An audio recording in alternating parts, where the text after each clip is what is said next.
जैसा कि last episode में हमने देखा कि लुओ फेंग अपनी मूशा बॉडी का इस्तेमाल करते हुए आइस प्रिजन स्टार से ब्लैक मेटल प्लेट को चुराकर भागने की कोशिश कर रहा था। इससे पहले कि वो सक्सेसफुली यहाँ से निकल पाता, मास्टर तलाशा ने उसके सामने अपीयर होते हुए उसके ऊपर अटैक करना शुरू कर दिया था, जिससे फेंग किसी न किसी तरह करके बच जाता है और उनसे दूर टेलीपोर्ट हो जाता है। तो इस पर मास्टर ब्लू सोल वल्नरेबल ने उसे पकड़ना शुरू कर दिया था, लेकिन फेंग उन्हें भी चकमा देकर भागने में कामयाब हो जाता है। पर अफसोस, एकदम लास्ट में आकर Luo Feng master purple soul vulnerable के हाथों पकड़ा जाता है और फिर उन्होंने सजा के तौर पर अपने सभी लोगों के सामने फेंग को आइस फ्रीजर में डाल दिया था। अब आगे इस एपिसोड की स्टार्टिंग भी होती है बिल्कुल उसी सीन से जहां पर लुओ फेंग आइस प्रिजन के अंदर बड़ी तेजी के साथ नीचे की तरफ गिरता जा रहा होता है और यहां पर उसके हाथ बंधे हुए थे, इसलिए वो अपनी पावर्स का भी इस्तेमाल नहीं कर पा रहा होता। तो नीचे टकराने से बचने के लिए फेंग जल्दी से अपने हाथों में बंधी हुई इन आइस की हथकड़ियों को तोड़ता है और गिरने से ठीक कुछ मोमेंट्स पहले ही खुद को संभालते हुए तेजी से फ्लाई करते हुए इससे बच गया था। पर फिर भी ये झटका काफी जोरदार होता है। यहाँ हम देख पाते हैं कि फेंग ने खुद को संभालते हुए फ्लाई करने के बाद एक जोरदार हीरोइक लैंडिंग दी थी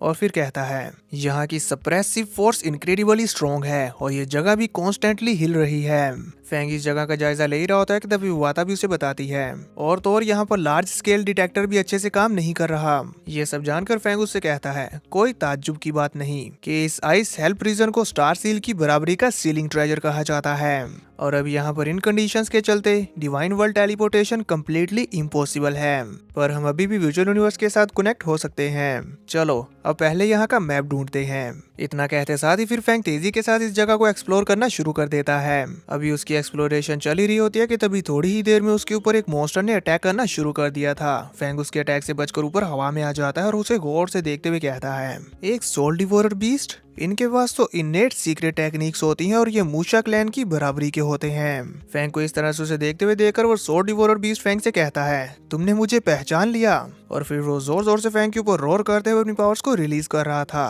तभी फेंग उससे कहता है परफेक्ट टाइमिंग, मैं पिछले 2 दिनों से यहाँ पर चल रहा हूँ और मुझे कोई भी नजर नहीं आया, मैं तुम्हें एज अ गाइड यूज कर सकता हूँ। ये कहते हुए फेंग अपनी गर्दन और हाथों को चटकाते हुए उसके ऊपर अटैक करने के लिए रेडी होने लगता है, जबकि वो सोल डिवोरर बीस्ट एक बार फिर से जोरदार रोर करते हुए कहता है तुम एरोगेंट। इतना कहते साथ उसने तेजी के साथ आगे बढ़ते हुए फेंग के ऊपर अपने क्लॉज से अटैक करना शुरू कर दिया था, जिन्हें फेंग इजीली डॉज करता रहता है और साथ ही साथ कहता है मैं तो तुमसे बात करना चाहता हूँ, पर तुमने एकदम से फाइट स्टार्ट क्यों कर दी। पर वो बीस्ट तो फेंग की एक भी सुनने को तैयार नहीं था और यहाँ पर चालाकी करते हुए फेंग के ऊपर अपने पावरफुल क्लोज अटैक को रिलीज करते साथ ही तेजी के साथ टेलीपोर्ट होते हुए फेंग के पीछे आ जाता है और उससे अपने बड़े बड़े शार्प दांतों के साथ अपने मुंह में चबा कर मारने की कोशिश करने लगता है। पर फेंग टाइम रहते ही उसकी इस चाल को समझ जाता है और तेजी से अपनी क्योटिक विंग्स का इस्तेमाल करते हुए उसके इस अटैक से बचने की कोशिश करने लगता है और जैसे ही वो मॉन्स्टर फेंग को अपनी बाइट फोर्स में लेता है तो उसके खुद के ही दांत टूट गए थे। इससे तो उस बीस्ट को बहुत ही ज्यादा पेन होता है और उसने फौरन से अपनी एक और डिवोरिंग एबिलिटी को एक्टिवेट कर दिया था,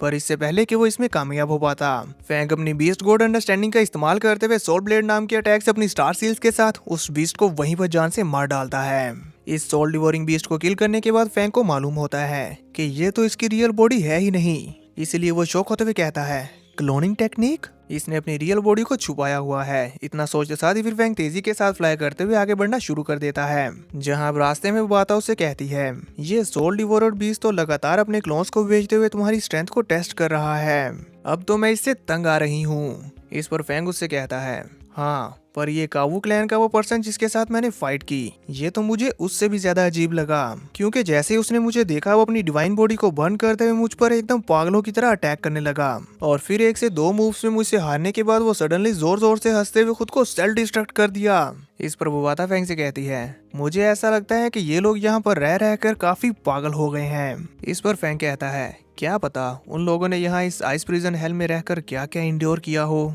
इसी के साथ फिर कुछ टाइम के बाद वो बाता लुओ फेंग एक ऐसे पिलर के पास पहुंचते हैं जहाँ पर डीमन राइटिंग में कुछ लिखा हुआ था। फेंग उसे पढ़ता है जिस पर लिखा हुआ था जब लास्ट ग्रेट स्लोथर हुआ था तो तब इस आइस प्रिजन हेल में 12,000 एलियन अंडेंग्स को कैद किया गया था और अब उन सभी में से कोई एक ही विनर यहाँ से निकल पाएगा। यही इस जगह से निकल पाने का सिर्फ एक सर्वाइवल चांस है, अगर तुम यहाँ से निकलना चाहते हो तो फाइट करो। ये पढ़ने के बाद फेंग कहता है एक और लाइफ एंड डेथ स्लोथर, तो मास्टर जुओ शेनकी के मुझे यहाँ पर लाने के पीछे यही रियल इंटेंशंस थे, अब मुझे समझ आ रहा है। फैंग इतना सोच रहा होता है कि तभी उसे एहसास होता है कि कोई उसके करीब है, और जैसे ही वो गौर से देखता है तो उसके ऊपर कुछ चेन्स ने अटैक करना शुरू कर दिया था। फैंग उन्हें डॉज करने की कोशिश करता है, पर वो चेन्स कंटिन्यूसली उसका पीछा करते हुए उसके ऊपर हमला किए जा रही थी, और फिर कुछ ही देर में उन्हें कंट्रोल करने वाली वो एलियन भी सामने अपीयर हो जाती है, जिसे देखते साथ ही फैंग ने रुकते हुए अपनी स्टार सील्स का इस्तेमाल करते हुए उसके ऊपर हमला करना शुरू कर दिया था। और हमें देखने को मिलता है कि वो एलियन इसे बहुत ही इजीली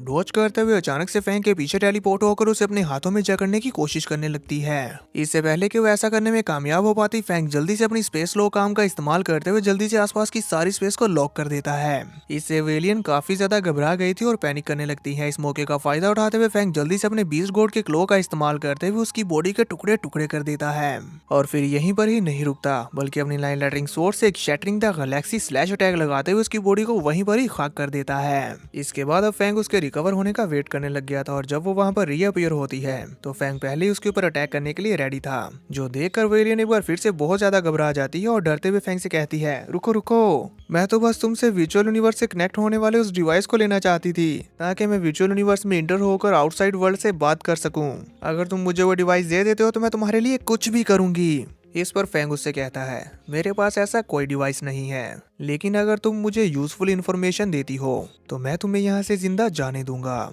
इस पर अब वो एलियन ना चाहते हुए भी खुद को संभालते हुए फैंग को इस जगह के बारे में इन्फॉर्मेशन देने लगती है। जितना भी वो जानती थी वो बताती है। इस जगह को कहा जाता है टियानलैंग, आइस प्रिजन हेल की 5 जगहों में से एक, और यहाँ की रैंकिंग अभी यहाँ पर मौजूद 863 पीपल्स पर बेस्ड है। इस आइस प्रिजन हेल का सेंटर है आइस सी, और इसके आसपास की जगह डिवाइडेड है eastern ice prison, western ice prison, northern ice prison और साउथर्न आइस प्रिजन के नाम से। यहाँ पर मौजूद 5 स्ट्रॉन्गेस्ट जाइंट्स अपने अपने रीजन्स में रूल करते हैं, और उनमें से हर एक की स्ट्रेंथ इनविंसिबल किंग लेवल पर पहुंच चुकी है। और फिर इससे नीचे है 10 किंग्स। यहाँ हमें देखने को मिलता है कि उस एलियन की ये सारी बातें सुनते हुए लुओ फैंग मजे से कॉफी एंजॉय कर रहा था, और फिर सोचते हुए कहता है, तो इसका मतलब है कि अब मुझे यहाँ से बाहर निकलने के लिए मुझे अपने मास्टर किंग जेनियान के जितने स्ट्रॉन्ग एनिमीज के साथ डायरेक्टली फाइट करनी होगी। ये सोचते हुए फैंग बिल्कुल भी पैनिक नहीं करता और अपनी स्वॉर्ड को लेकर फाइट के लिए तैयार होते हुए वहाँ से आगे बढ़ जाता है।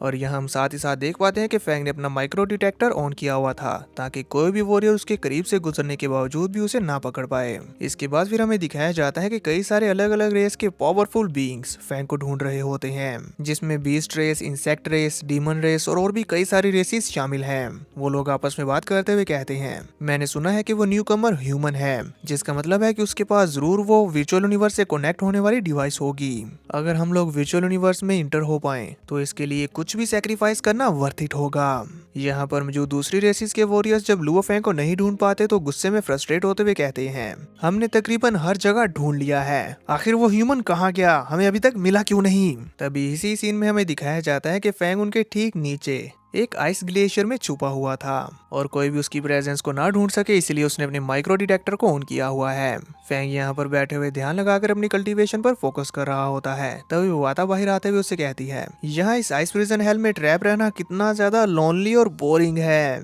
लुओ फैंग, बाहर मौजूद लोग डेस्परेटली ह्यूमंस के वर्चुअल यूनिवर्स में जाना चाहते हैं, और यहाँ पर मौजूद हर कोई तुम्हें ही ढूंढ रहा है। खुशकिस्मती से ये micro detector divine energy detection को ब्लॉक कर सकता है, इसलिए हम अभी तक बाकी सभी की नजरों से बचे हुए हैं। इसके बाद फिर हमें उस डिटेक्टर को भी दिखाया जाता है जो कि कंटिन्यूसली एक्टिव था। वो बता कि ये सारी बातें सुनने के बाद फैंग अपने मन में सोचते हुए कहता है, ये आइस प्रिजन हेल बहुत सारे पावरफुल एक्सपर्ट्स के साथ भरा हुआ है, और उनके अगेंस्ट फाइट करने के लिए मैं अपने गोल्डन हॉर्न बीस्ट की बीस्ट गॉड स्टैचू की अंडरस्टैंडिंग के ऊपर रिलाई कर रहा हूँ। और अब वक्त आ गया है कि मैं अपनी इस अंडरस्टैंडिंग का इस्तेमाल करते हुए अपनी खुद की कुछ और पावरफुल टेक्निक्स बनाऊं। इतना कहते साथ ही फिर फैंग अपने स्टार मैप को बाहर निकाल लेता है और अपनी स्टार सील्स का इस्तेमाल करते हुए एक और पावरफुल टेक्निक बनाना शुरू कर देता है। और यहाँ पर काफी लंबे वक्त तक इस पर फोकस करते हुए इस पर ही काम किए जा रहा था। यहाँ साथ ही साथ फैंग हमें बताता भी है, अभी के लिए मैं अपनी स्पिरिचुअल पावर के सबसे ज्यादा पावरफुल अटैक के लिए बीस्ट गॉड की टेल के ऊपर कॉन्सेंट्रेट कर रहा हूँ, ताकि मैं अपने स्टार मैप का इस्तेमाल करते हुए एक न्यू कॉम्बैट मूव क्रिएट कर सकूं। और फिर देखते ही देखते हमारे सामने फैंग इस न्यू मूव को बनाने में कामयाब भी हो जाता है, और इसका नेम रखता है 10,000 स्टार प्रीचिंग मैप। अब इस सब के बाद फिर फैंग वर्चुअल यूनिवर्स के थ्रू कनेक्ट होते हुए अपने मास्टर क्योसिटी लॉर्ड के साथ बात करता है, और बताता है कि इस वक्त वो यहाँ पर आइस प्रिजन हेल में है और साथ ही साथ उसने न्यू टेक्निक्स क्रिएट की हुई है, इसके बारे में भी सब कुछ बता देता है। ये जानकर क्यूरियोसिटी लॉर्ड उससे कहते हैं तुम्हारी मेंटल फोर्स टेक्निक्स और वेपन स्किल्स बहुत ज्यादा हाई हैं, लेकिन एक रियल बैटल में कई सारी अनप्रिडिक्टेबल वेरिएबल्स शामिल होती हैं, तो इसीलिए जाओ और पहले 10 रियल बैटल्स लड़ो और फिर दोबारा मुझसे मिलने आना। जिस पर फैंग उन्हें ग्रीट करते हुए कहता है जी मास्टर। इसी के साथ वो वहां से चला गया था। तो अब फैंग के जाने के बाद मास्टर कहते हैं हालांकि वो जिस रास्ते पर चल रहा है वो बीस्ट गॉड पाथ है, जबकि मार्शल आर्टिस्ट, वॉरियर और स्पिरिचुअल मास्टर दोनों अलग अलग चीजें हैं और ये एक साथ उन दोनों को कल्टीवेट कर रहा है। इवन एक स्ट्रॉन्गेस्ट पावर हाउस भी सिर्फ एक ही फील्ड को कम्प्लीटली मास्टर करने पर फोकस करता है।